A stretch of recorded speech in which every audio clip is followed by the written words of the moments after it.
Hello there. I'm narrator Greg Garious. Rendezvous if you nasty. The Princess Bride means a lot of things to a lot of people. It's uplifting. It's the movie everyone had just seen and sort of memorized even before they entered the high school drama department. It has so many mimetic lines and scenes, and it lives in all of our hearts. When COVID kept everyone in their homes in 2020, and people who just needed to create had to do something, what did they do? A jillion actors acted out individual scenes in seclusion and brought them all together in one magnificent little retelling. We love Princess Bride. Personally, I keep a copy in my car. This is in case I have a friend who ends up in the hospital. I then go, when I'm able to the hospital, and I sit with them, and I take out this book, and I say, This is the book that Peter Falk read to Fred Savage in a movie, and I'm gonna read it to you, my little sickie. Granted, they're either surrounded by enough people already, or they just need to relax and just need me to bring them a Google Chrome or something to plug into their TV. In any case, I just want to record it for fun. Record it because everybody should do it at some point, and in case anybody who knows me needs something to listen to help them fall asleep. Or not fall asleep while driving. Yes, I'm going to try to do all the voices. No apologies. I'm going to skip the bit at the beginning that goes into all the in-depth stuff about the good parts version, and William Golding describing his son as a sumo wrestler, which, if my research is correct, he didn't even have a son? Anyway, this is also going to be my own good parts version in case I need to trim some things. Try to keep this in a nice, say, 15-minute length bit, so that it can be easily digested while driving or while going to bed.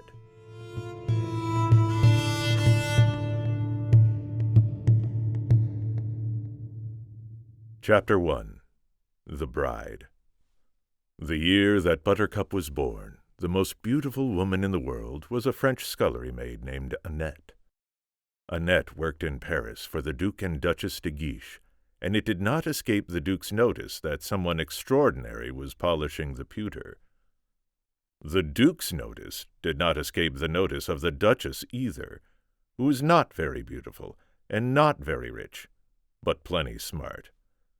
The Duchess set about studying Annette and shortly found her adversary's tragic flaw: chocolate. Armed now, the Duchess set to work. The Palace de Guiche turned into a candy castle. Everywhere you looked, bonbons. There were piles of chocolate-covered mints in the drawing room, baskets of chocolate-covered nougats in the parlors. Annette never had a chance. Inside a season, she went from delicate to whopping, and the Duke never glanced in her direction without sad bewilderment clouding his eyes. Annette, it might be noted, seemed only cheerier throughout her enlargement. She eventually married the pastry chef, and they both ate a lot, until old age claimed them. Things, it might also be noted, did not fare so cheerily for the Duchess. The Duke, for reasons passing understanding, next became smitten with his very own mother-in-law, which caused the Duchess ulcers. Only then they didn't have ulcers yet. More precisely, ulcers existed, people had them, but they weren't called ulcers. The medical profession at that time called them stomach pains, and felt the best cure was coffee dolloped with brandy twice a day until the pain subsided. The Duchess took her mixture faithfully, watching through the years as her husband and her mother blew kisses at each other behind her back. Not surprisingly, the Duchess's grumpiness became legendary, as Voltaire has so ably chronicled, except this was before Voltaire. The year Buttercup turned 10, the most beautiful woman in the world lived in Bengal, the daughter of a successful tea merchant. The girl's name was Eleuthera, and her skin was of a dusky perfection, my apologies if we shouldn't use that word, unseen in India for 80 years. There have only been 11 perfect complexions in all of India since accurate accounting began. Eleuthera was 19 the year the pox plague hit Bengal. The girl survived, even if her skin did not. When Buttercup was 15, Adela Tyrrell of Sussex on the Thames was easily the most beautiful creature. Adela was 20, and so far did she outdistance the world that it seemed certain she would be the most beautiful for many, many years. But then one day, one of her suitors, she had 104 of them, exclaimed that without question, Adela must be the most ideal item yet spawned. Adela, flattered, began to ponder on the truth of the statement. That night, alone in her room, she examined herself pore by pore in her mirror. This was after mirrors. It took her until close to dawn to finish her inspection, but by that time it was clear to her that the young man had been quite correct in his assessment. She was, through no real faults of her own, perfect. As she strolled through the family rose gardens watching the sun rise, she felt happier than she had ever been. "Not only am I perfect," she said to herself, "I am probably the first perfect person in the whole long history of the universe. Not a part of me could stand improving. How lucky I am to be perfect and rich and sought after and sensitive and young and—" Young? The mist was rising around her as Adela began to think. "Well, of course I'll always be sensitive," she thought, "and I'll always be rich, but I don't quite see how I'm going to manage to always be young. And when I'm not young, how am I going to stay perfect? And if I'm not perfect, well, what else is there?" What indeed? Adela furrowed her brow in desperate thought. It was the first time in her life her brow had ever had to furrow, and Adela gasped when she realized what she had done, horrified that she had somehow damaged it, perhaps permanently. She rushed back to her mirror and spent the morning, and although she managed to convince herself that she was still quite as perfect as ever, there was no question that she was not quite as happy as she had been. She had begun to fret. The first worry lines appeared within a fortnight, the first wrinkles within a month, and before the year was out, creases abounded. She married soon thereafter the self-same man who had accused her of sublimity, and she gave him merry hell for many years. Buttercup, of course, at 15 knew none of this, and if she had, would have found it totally unfathomable. How could someone care if she were the most beautiful woman in the world or not?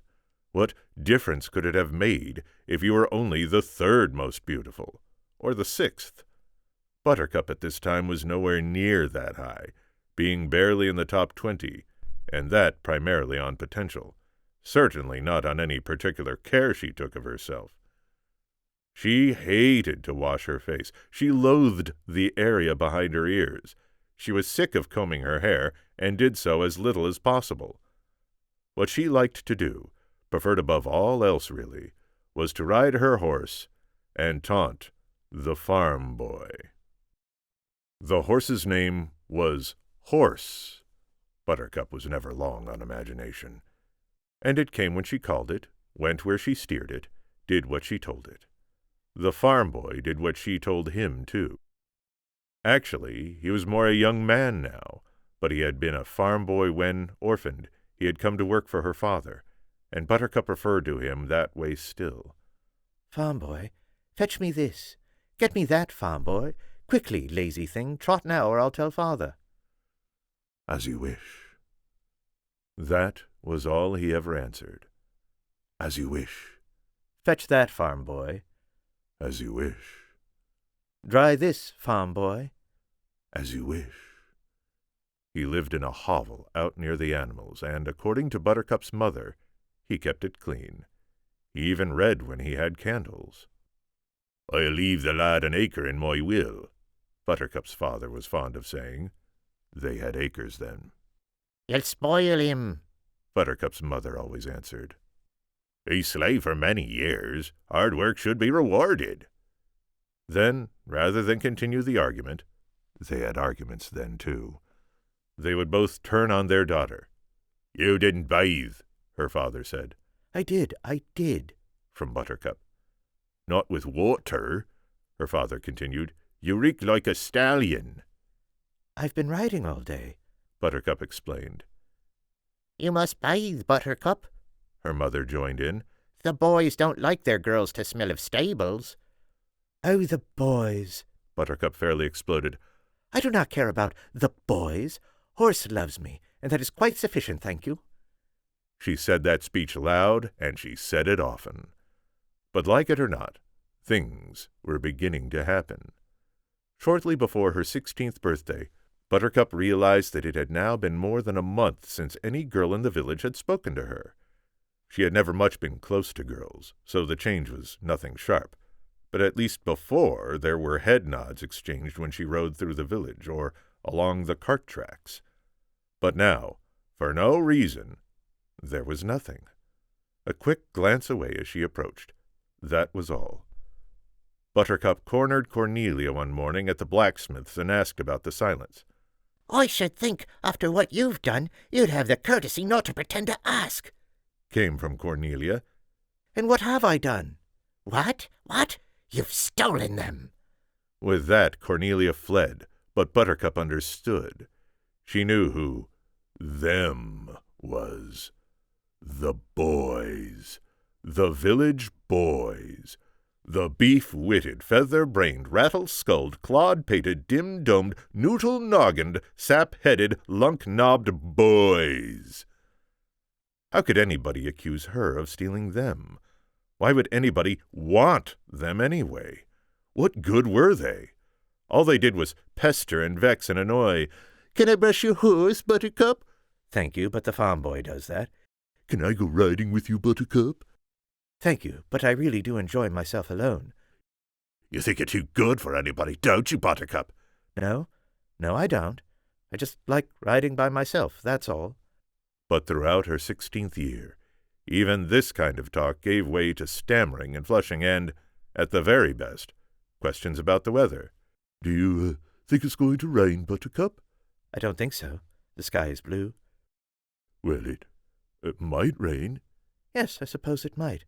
"You think you're too good for anybody, don't you, Buttercup?" No, I just don't think it's going to rain, that's all.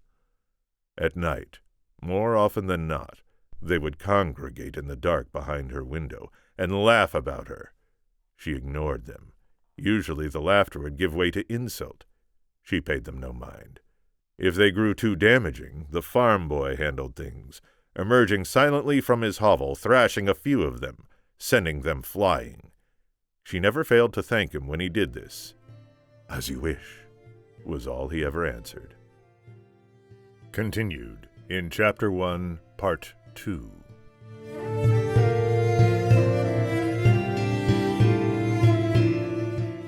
Narrator's note. I'm just recording this to record it. We're all reeling from the loss of Rob Reiner in such a manner. We all loved this movie very much, and the book. A far better way to invest your time in celebrating the memory of Rob Reiner in this book is to track down his version of the audiobook that he narrated. It's available on Audible and most other platforms. And also, if you're a Princess Bride fan, you'll definitely love As You Wish by Cary Elwes, with so many surviving people from the cast contributing. This was released in 2014. Thank you for joining me on this journey.